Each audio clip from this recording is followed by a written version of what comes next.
Bom dia, tudo bom? Vocês estão meio dormindo? Conseguiram tomar café no coffee? Eu não consegui, mas está tudo certo. O título oficial dessa palestra é Serenata de Amor, uma inteligência artificial usando dados abertos governamentais. Mas, na verdade, eu vim meio que contar uma historinha, contar um pouco do nosso dia a dia no grupo e como a gente desenvolve.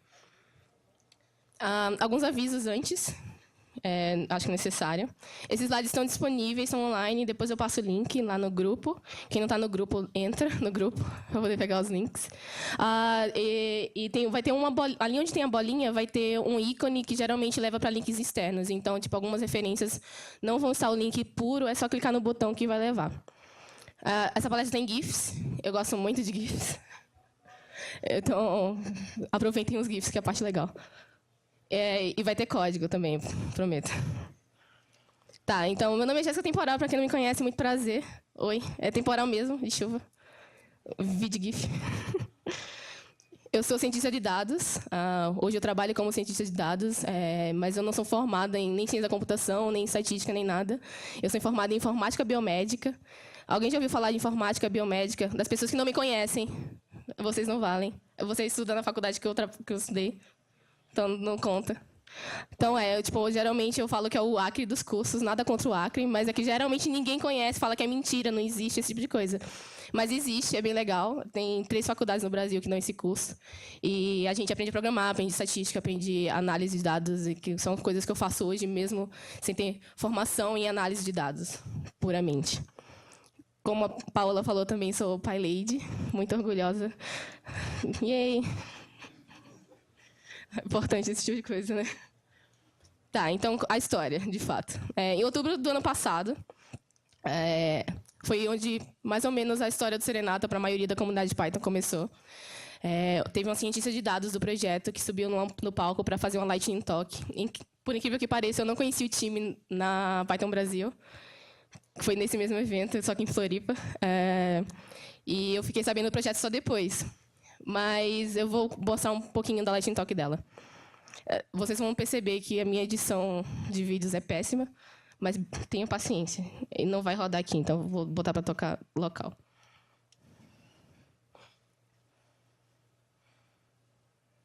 Oi, meu nome é Ana Schwendler. Eu vim falar de um projeto muito foda que eu tô participando com o pessoal que tá por aí. Para fazer mais pelo país, tipo, vai além de votar uma vez a cada 2 anos. Então, a gente, usando o nosso conhecimento de machine learning, a gente decidiu que a gente ia fazer um projeto open source para auditar gastos públicos, começando por essa cota que os deputados podem usar. Bem, isso é um resumo. Esse projeto ele começou como um projeto final de semana de algumas pessoas que trabalhavam numa empresa em Porto Alegre. E foi como todo projeto que a gente gosta muito de trabalhar, e a gente encontra outras pessoas que gostam de trabalhar também no final de semana, nas horas vagas, e o projeto cresce, eventualmente. E eles perceberam que não dava só para ficar no final de semana, nas horas vagas. Eles queriam trabalhar nisso no dia a dia, ser o trabalho deles. Então, eles lançaram uma campanha no Catarse para arrecadar mais ou menos R$61 mil para trabalharem durante 2 meses full-time no projeto e entregar uma robô que conseguisse auditar casos de reembolsos de parlamentares, dos deputados em particular. A campanha foi muito bem sucedida, eles conseguiram ultrapassar a meta, então, quando chegar na meta, a gente dobra. Eles não chegamos a dobrar, mas a gente chegou a 80 mil, e isso permitiu 3 meses de trabalho. Inclusive, me permitiu participar do projeto também. Então, esse projeto é a Operação Serenata de Amor, que eu imagino que, pelo menos, o nome todo mundo conheça, que já está aqui, ou tenha curiosidade de conhecer. Alguém que não conhece o projeto, não leu nada sobre, levanta a mão. Quem não conhece? Massa. Vocês vão conhecer. Yay! Então, a Operação Serenata de Amor é um projeto que trabalha com dados públicos, dados abertos, né, do governo, para auditar e encontrar gastos que não deveriam ter sido feitos. Podem ser ilegais, sim ou não, eles podem ser só imorais também, porque, por exemplo, comer caviar com dinheiro público é meio questionável. Nunca comi caviar nem com meu dinheiro, quanto mais, né, com o dos outros. Então, mas como assim? Gastos públicos, dados abertos, o que você está falando? O quê? Então, o que acontece é, o Brasil, desde 2003, tem homologado políticas para abertura de dados. Como assim abertura de dados? Você tem dados de financeiro, de contratações da sua empresa ou do órgão que você trabalha, e você coloca isso público para a população, para poder ela conseguir entender como funciona a sua empresa ou encontrar alguma coisa interessante que possa te ajudar ou ajudar a sociedade de alguma forma. Então, o que acontece foi que, desde 2003, o Brasil tem estabelecendo políticas para abrir dados, principalmente da parte pública, dos órgãos públicos. E aí, em 2011, foi homologada uma lei, chamada Lei de Acesso à Informação, ou LAI, que é uma lei que oficializa a ideia de que a regra é disponibilizar os dados. Os dados sigilosos são a exceção.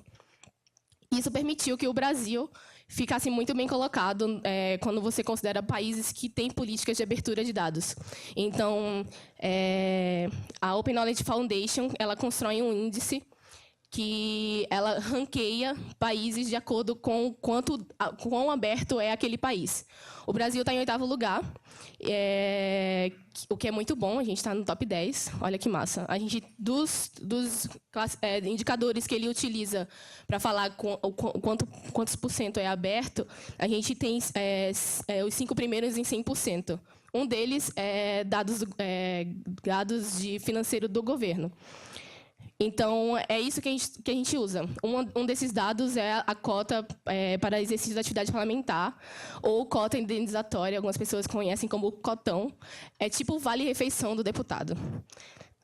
Então, com essa cota, algumas coisas o deputado consegue comprar, pagar e financiar.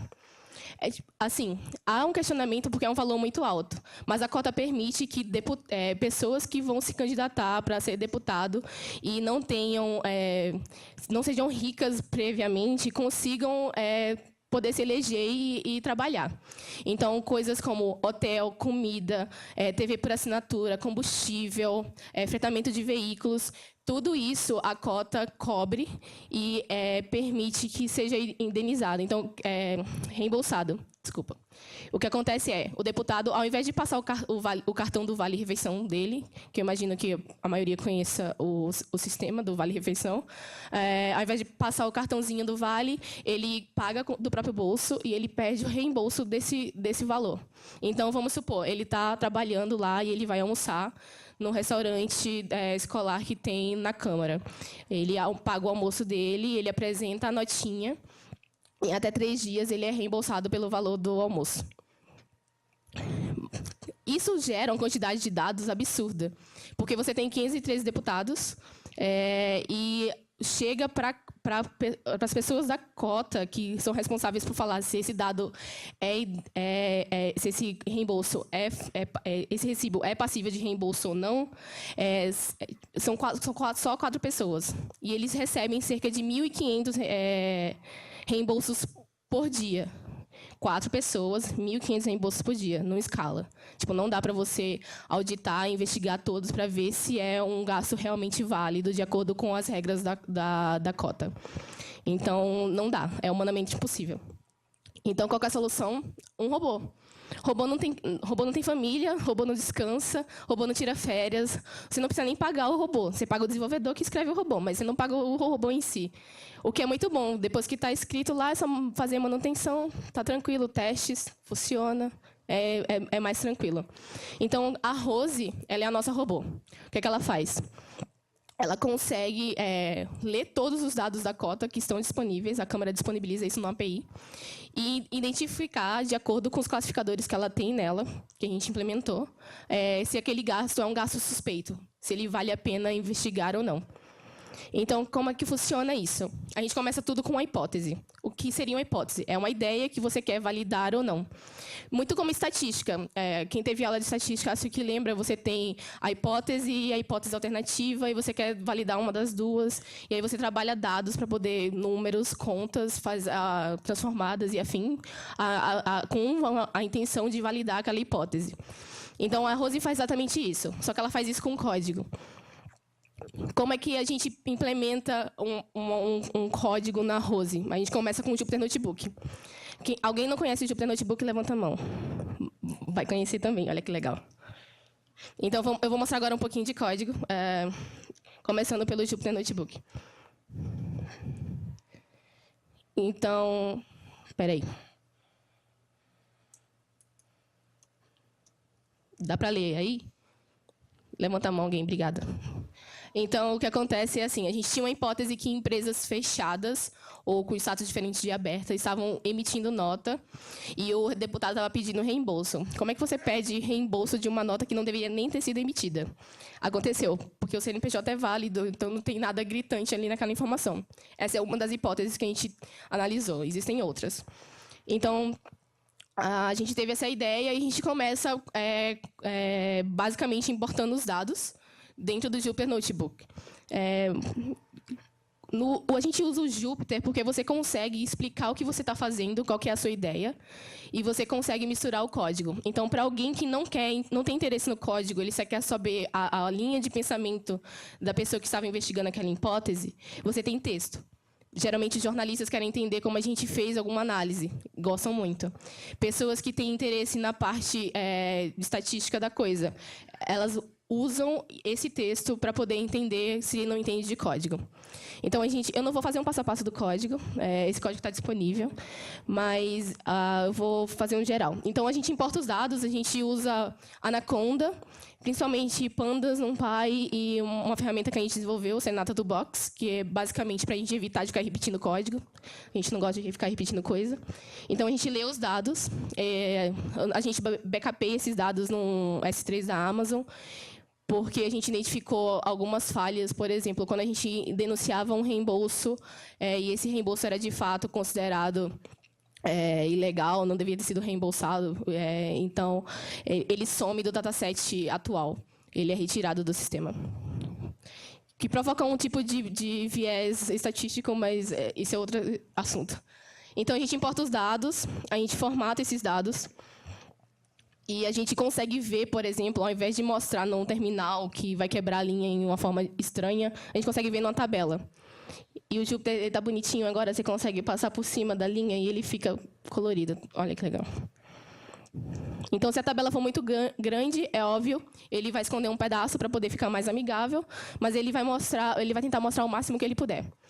Então, depois que a gente lê esses dados, a gente trabalha com alguns datasets. Então, eu li dois datasets. Eu li o dataset de reembolsos, que eu tenho a informação de cada um dos reembolsos que foi feito. Por exemplo, CNPJ, valor, data, ID do documento. E eu li o dataset de empresas, porque nesse dataset de empresas eu consigo ver se a empresa estava aberta ou não em um determinado período de tempo. Então, eu consigo fazer o comparativo da data da emissão da nota com a data que a empresa foi fechada, por exemplo. E aí eu junto esses dois datasets para poder tentar provar alguma coisa, né?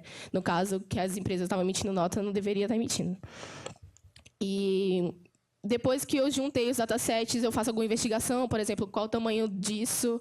Eu quero ver um reembolso, então eu consigo ver que no ano de 2009, um deputado com ID de 1001, ele apresentou um documento com SD, que tem o valor tal, e por aí vai. Também tem o nome do deputado aqui, que está... Ignora. Enfim. Então, a gente consegue ver as informações dos reembolsos de uma forma mais amigável. Tudo bem, aqui está quebrando um pouco a tela, mas é por causa do zoom. Então, para alguém que tem interesse em entender como é que esse dado está, se torna muito útil. E aí, por exemplo, 1000 colunas, porque o dataset de empresas, você pode ter até 99 atividades secundárias. Não entendo o sentido. Se é secundária, enfim. A gente tem a localização de algumas empresas também. A gente usa uma API do Google para poder identificar o geocode de cada empresa, que é usado para outra hipótese. Então, a gente depois faz um filtro, porque a gente quer encontrar os que são realmente suspeitos. Os que não são suspeitos não me interessa. Eu quero classificar alguma coisa como suspeito ou ver se vale classificar alguma coisa como suspeito. Pode ser que não vala, não vai valer. Então, eu realmente... Aí, depois que eu faço esse filtro, eu sei como fazer o filtro e eu quero ver quantos reembolsos eu encontrei disso. E, nesse caso, a gente encontrou 5.222 na primeira vez que a gente rodou. Aí, eu rodei 3 dias depois, o mesmo notebook tinha 5.227. Porque cada dia que passa, tem novos reembolsos aparecendo na câmera. Então, eu consigo baixar os dados mais atualizados e rodar para ver se houve um aumento de reembolsos desse tipo, reembolsos suspeitos desse tipo, ou se diminuiu em alguma forma. Por exemplo, a gente tem uma hipótese que ela tinha 47 reembolsos suspeitos. Nós enunciamos os 47, eles sumiram no dataset e não houve mais nenhum reembolso suspeito do mesmo tipo, o que é uma coisa muito boa. Muito boa. Tá, aí eu passei pela hipótese, eu estudei, eu consegui provar o que eu queria ou não, então eu cheguei a algum ponto final. Nesse caso, eu consegui provar. Como eu consigo validar uma hipótese, o que é que acontece? A gente passa ela para a Rose, porque a Rose não usa Jupyter Notebooks, isso aqui são para os humanos, são para os desenvolvedores, para os analistas de dados, para as pessoas que estão interessadas nessa pesquisa. Então, no meu caso, pelo menos, eu passo para o terminal. A gente escreve uma amostra pequena, uma fixture, que é uma parte do dataset, pode ser baseado no dataset original, você usa random, sample daquele dataset original, ou, nesse caso, você monta na mão. Eu montei na mão esse daqui, que era pequenininho. E aí, por que eu tenho uma amostra? Porque eu vou querer rodar testes em cima disso. E eu quero saber o resultado. Eu quero ter confiança no que eu vou encontrar. Por exemplo, eu sei que a linha 1 não é um reembolso suspeito, porque a empresa estava aberta quando foi emitida aquela nota. Então, de acordo com essa hipótese, ele não é suspeito. E aí, daí para frente, eu coloco alguns casos que eu quero testar, tipo, no caso de reembolso suspeito. E, acredite se quiser, mesmo com análise de dados, a gente consegue fazer TDD, que é uma coisa que tipo, é meio absurda, assim, se você considerar a análise de dados feitos na academia, tipo, muito na... Roda de novo para ver se deu o mesmo resultado. Com o TDD, você garante, pelo menos, que a Rose está funcionando direito. E, se você precisar fazer alguma alteração, você vai saber onde está quebrando as coisas, ou onde ela deixa de funcionar por algum motivo. Então, a gente começa com uma amostra para analisar. Depois, a gente vai escrever os testes. E aí, para quem conhece suítes de teste... Deixa eu ver se eu consigo aumentar aqui um pouquinho. Tem aquela carona, né, familiar, você importa algumas coisas, você vai escrever testes, é mais ou menos a mesma coisa que você escrever métodos tradicionais, você vai importar a sua amostra que você escreveu, a sua fixture, e você vai escrever métodos para poder testar se a Rose está funcionando. Você começa escrevendo os testes e você não tem código da Rose ainda, mas você já fez a análise da hipótese, então você sabe mais ou menos qual é o passo a passo, certo? E aí, depois disso, você passa para escrever o código dela de fato, de pouquinho em pouquinho. Aqui já está pronto e eu não vou fazer live code, então vocês não vão perceber a progressão gradativa. E aí depois você vai ter um classificador no final. Então, nesse caso, esse classificador ele é bem curtinho. A gente usa como base o scikit-learn. Então, eles sempre vão ter 3 métodos, que são... Aí tem documentação, para poder saber o que eu estou mexendo, né? Importante. Que são o fit, o transform e o predict. E eu posso definir os métodos auxiliares que eu precisar para poder trabalhar. Nesse caso, eu defini um para poder fazer o comparativo da data. Então, aquele código naquele Jupyter que fica gigantão, aqui ele é bem curtinho. Python, seu lindo. E isso é um classificador que funciona hoje na Rose, que está funcionando.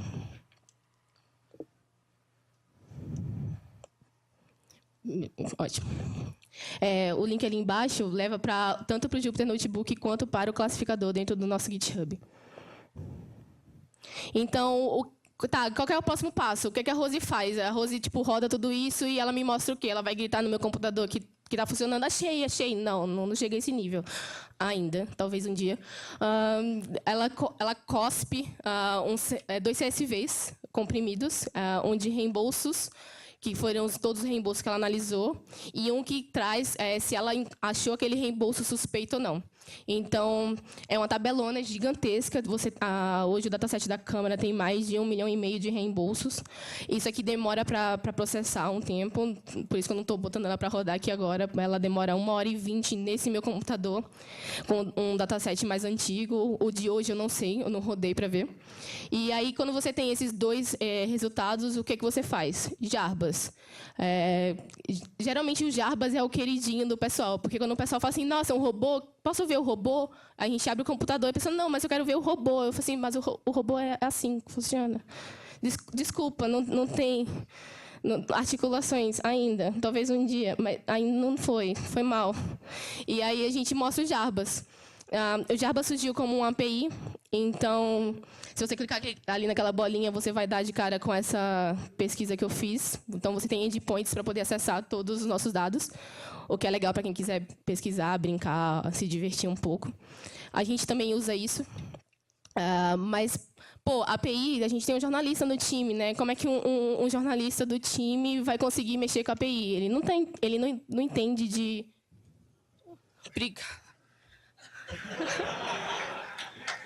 Obrigada, Semente, seu lindo.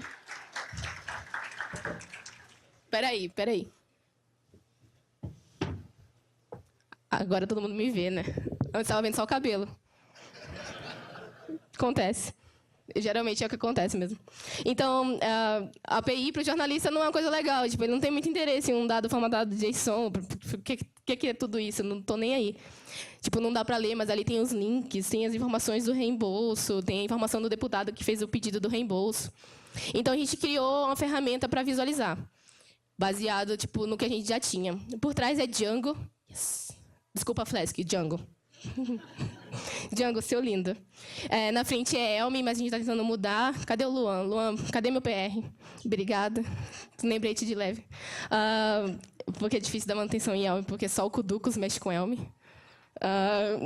E aí você consegue visualizar dados do reembolso aqui. Da mesma forma que eu conseguiria ver no terminal ou ver no meu Jupyter Notebook, se eu tivesse interesse, eu consigo ver aqui no Jarbas fazendo alguma pesquisa.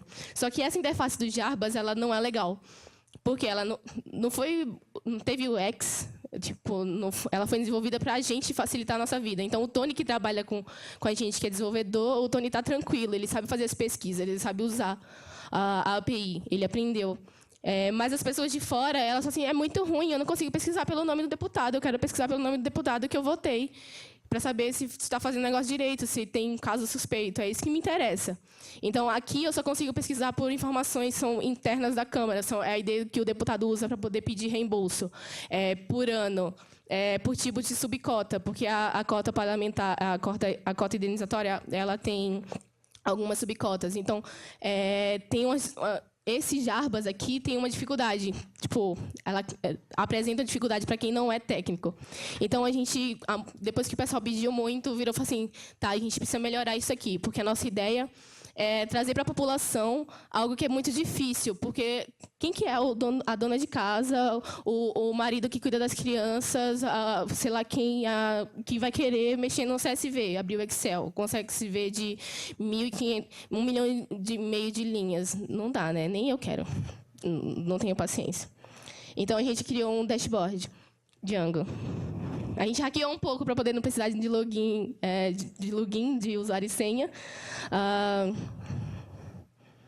É um GIF, eu gosto de GIF, se ele não consegue dar play de novo. Mas, enfim, é muito mais intuitivo fazer filtros. Eu consigo filtrar se ele é suspeito ou não, pelo ano, pelo estado do gasto. Eu consigo buscar pelo texto do reembolso. Então, a gente fez um OCR no texto do reembolso. Um contribuidor mandou um PR lindo com esse tipo de informação, eu fiquei muito feliz. Então, hoje, você consegue usar os Jarbas de alguma forma mais interessante para a pessoa não técnica. O que é legal, porque as pessoas ficam mais próximas da gente. Fala assim, como é que eu, que não sei programar, não sei mexer com a API, como é que eu consigo fazer alguma coisa? Porque eu quero fazer denúncia também, né? Não é só vocês que podem, eu também quero. E aí, eu não vou abrir o CSV, eu quero ter uma forma legal. Então, assim, ele consegue ver. E aí, tá, mas aí só o Jarbas que a Rose vai beneficiar? Não. A gente achou que seria legal que a Rose tuitasse. Então, como todo toda pessoa que tem Twitter, que gosta de twittar sobre o seu trabalho, a Rose também gosta. Então, a gente tem um bot que se comunica com o Twitter. Ele enfilera algumas suspeitas da Rose para poder twittar a cada 4 horas. Hoje está parado, mas vai voltar. É período sabático, a gente está alinhando umas coisas ainda. Então, no @Rose da Serenata, você consegue ver os tweets dela. E é super legal, tipo, ter deputado discutindo com um robô no Twitter. Só que a Rose, ela só faz assim. Eu encontrei um gasto suspeito, me ajuda a investigar. Aí ela marca o deputado, marca a Câmara dos Deputados e bota o link para o reembolso. E aí tem uma galera assim, reembolso suspeito, tem que devolver meu dinheiro, não sei o quê. E fica uma discussão muito linda. E aí o deputado, né, lá no Twitter. Foi muito engraçado. A gente teve alguns deputados que tuitaram alguma coisa no calor do momento e depois apagaram. A gente se divertiu. Bom que a gente tem prints. Prints for the win. Então, era isso que eu tinha para falar hoje. Nosso site, serenaddeamor.org. Do mesmo jeito que a gente tinha o Catarse, a gente hoje tem... A nossa ajuda financeira vem de uma outra campanha, que é uma campanha de financiamento recorrente no Apoia-se. Então, não sabe código, não está a fim de mexer com código, mas tem R$5 no mês, se você pode doar, manda lá para a gente está precisando. É isso, obrigada.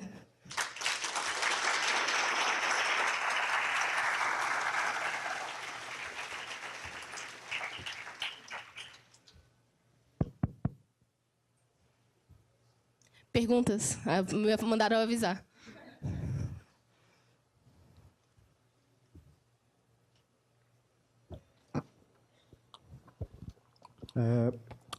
Bom dia. Primeiramente, eu queria agradecer pela palestra, muito boa. Esse é um projeto que eu conheci esse ano na Python Nordeste. E eu queria fazer uma pergunta mais técnica sobre o Serenata de Amor. Pode mandar. Quais são as técnicas de aprendizado de máquina que vocês têm utilizado? Quando você fala técnicas, o que você quer dizer? Quais são os algoritmos que vocês têm utilizado? SVM, redes neurais, que tipo de coisa? Tá, ok. O único... Ok, o que acontece? A maioria das nossas análises são não supervisionadas, que é uma coisa importante de saber, porque a gente não tem um dataset que tem, de fato, realmente esse reembolso é suspeito ou não, porque acontece aquele problema do reembolso sumir. Então, a gente sabe que ele era realmente suspeito porque ele sumiu, e se a gente que denunciou, a gente tem os e-mails para provar que existiu ele em algum momento, fora o nosso backup. Então, a gente, de vez em quando, faz um backup e sobe para a Amazon para poder ter disponível isso. Até para você conseguir reproduzir o que a gente já fez. Sobre as técnicas, o algoritmo que tem um machine learning mais pesado, que aí tem alguma parte de aprendizado, eu não lembro o nome do negócio lá, mas eu posso te mostrar depois e falar. Me cobra no Twitter ou no Telegram, sei lá, alguma coisa assim. Porque eu tenho um problema para nome, foi mal. Tudo bem, obrigado. Tem um moço de verde que tinha levantado a mão ali, isso. Oi. Quando vocês têm uma hipótese que vocês rodam no dataset e não encontram nada, o que vocês fazem com ela? A gente fala que foi uma hipótese que foi negada, tipo, não encontrei nada suspeito. A dúvida é sobre se esse tipo de hipótese poderia vir a encontrar suspeitas no futuro. Certo. Se vocês descartam ela... Ok. Assim, tem 2 tipos de approach aí, certo? Geralmente, quando a gente encontra um caso que naquele dia, naquele dataset, não encontrou algo suspeito, a gente tende a deixar de lado um pouco. Idealmente, por ser uma pipeline que já foi desenvolvida e estudada, é bom você ter implementado. Mas como falta braço, somos poucos, dá trabalho e a gente prefere focar naqueles que realmente trazem algo suspeito. Mas o que acontece toda análise foi feita. Estamos aceitando PR, gente. Hacktoberfest está aí, camiseta. Fica a dica. Eu ajudo, juro. Próximo. Tem alguém aí? Mais? Não? Sim? Opa. Oi. Eu queria saber se tem denúncia automática no sistema de vocês. Ainda não. A gente está... Ok. Algumas coisas que a gente mudou desde o começo do projeto, certo? Agora a gente está trabalhando com a ideia de microprojetos. Então, da mesma forma que a gente fez uma semana de denúncias no meio de janeiro, A gente está tentando fazer uma semana de novo agora, que completou um ano de projeto. O que acontece a gente está desenvolvendo um sistema mais completo para denúncia, que antes era bem na base do uso Jarbas, vai no sistema da Câmara, manda uma LAI, pede pela LAI ou a informação, ou a devolução do dinheiro, esse tipo de coisa. Automatizado, você fala, tipo assim, a Rose marcou como suspeito, manda para a Câmara, eu acho que não vai acontecer. É a única parte que vai continuar sendo na base do ser humano olhando mesmo, vai ser a investigação do suspeito. Ela não é perfeita ainda, ela está em desenvolvimento. Todo dia ela melhora um pouco. Os programadores dela todo dia melhoram um pouco também. Então, a gente está sempre melhorando, né? Perguntas? Mais alguém? Levanta a mão. Tem um moço? Tem um... oi. Aqui. É só porque assim, você falou no início que tem coisas que são ilegais e coisas que são imorais. As imorais, você não precisa de uma base legal para investigar. Mas as ilegais, elas são... Eu imagino que sejam baseadas em legislação, né? Sim. Vocês têm algum problema no processo de atualização dessa legislação? Tipo, uma denúncia que hoje é suspeita por ser ilegal, aí tem uma alteração de legislação e ela deixa de ser suspeita, e vocês conseguem armazenar um histórico disso? Porque o que a gente está vendo hoje, por exemplo, com criação de fundos, essas coisas ela tende a alterar muito esse processo, né? E isso fica no histórico, não fica? Tá. Primeiro, todo o nosso código está no GitHub. Não sei se ficou claro isso durante a apresentação, acho que esqueci de falar. Então, a gente tem um tipo de histórico, que é o histórico que o programador gosta, que é dar o reverse ali no negócio e tal. Segundo, a gente tem os datasets, e sim, se a gente ficar sabendo que mudou alguma coisa, por exemplo, uma das subcotas, aumentaram o teto dessa subcota. Então, a gente coloca filtros, basicamente. Até os reembolsos até o dia de hoje, que foi, por exemplo, hoje foi alterado o teto, até o dia de hoje você considera suspeito com esse tanto. Se depois desse dia, você considera com esse tanto. Então, há formas. A gente não tem muito problema porque não muda muito frequente, então não estamos sofrendo ainda. Mas no dia que começar a sofrer, vai ser interessante também. Próximo, mãos. Última pergunta aqui, porque tem a próxima palestra, mas a Jéssica vai estar aí nos corredores, não vai? Vou, até dia 12 eu estou por aí. Olá, Jéssica. Oi.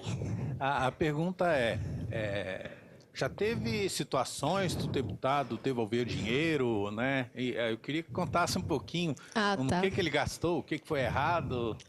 Tá. Então, por exemplo... Acontece sim, deles devolverem, e eles são gratos. Tipo, a maioria dos deputados, pelo menos, tirando o Twitter, que eles meio que são meio acalorados no Twitter, e aí a gente acha que a assessoria meio que briga com eles um pouco, desconfiamos. O que acontece alguns deputados já foram encontrados como suspeitos, a gente fez a denúncia e eles devolveram dinheiro. Inclusive, um deles veio ao Facebook, Victor Lippe, se não me engano. Dá uma pesquisada aí. Acho que é com 2 P's. LIPPI. Ele postou no Facebook um vídeo falando, realmente eu fui denunciado, porque a gente liberou, né, a lista de denúncias que a gente fez. Então, ele realmente eu fui denunciado, me desculpa, as pessoas que votaram em mim, foi uma falha, eu não vou fazer isso de novo. Então, acontece. Eu não lembro por que ele foi denunciado, mas, por exemplo, o caso da cervejinha em Las Vegas, a gente denunciou também, foi devolvido. Porque, em tese, a cota não foi... eu nem consigo pagar minha cerveja direito, eu sofro. Imagina o outro pagando com o meu imposto. Paguei, velho, você pagou. Todo mundo aqui que pagou, entendeu? Então, meio chateado, né? E aí, devolvendo dinheiro. A maioria deles, quando devolve, não faz muito... devolvi. Não. A não ser que vá servir ele por alguma coisa. No caso do Vitor Lippe, ele quis dar uma explicação no Facebook. Massa, a gente achou legal. Da hora. Muitos respondem assim, não dá para fazer média de menu à la carte. Moça, eu tenho o menu na minha mão. Média. Really? É só somar, dividir pelo... é difícil, assim, mas a gente gosta mais dos casos icônicos, né? Por exemplo, da cervejinha em Las Vegas e tudo mais. Pessoal que tiver mais perguntas, eu vou estar por aí, me chama que eu converso.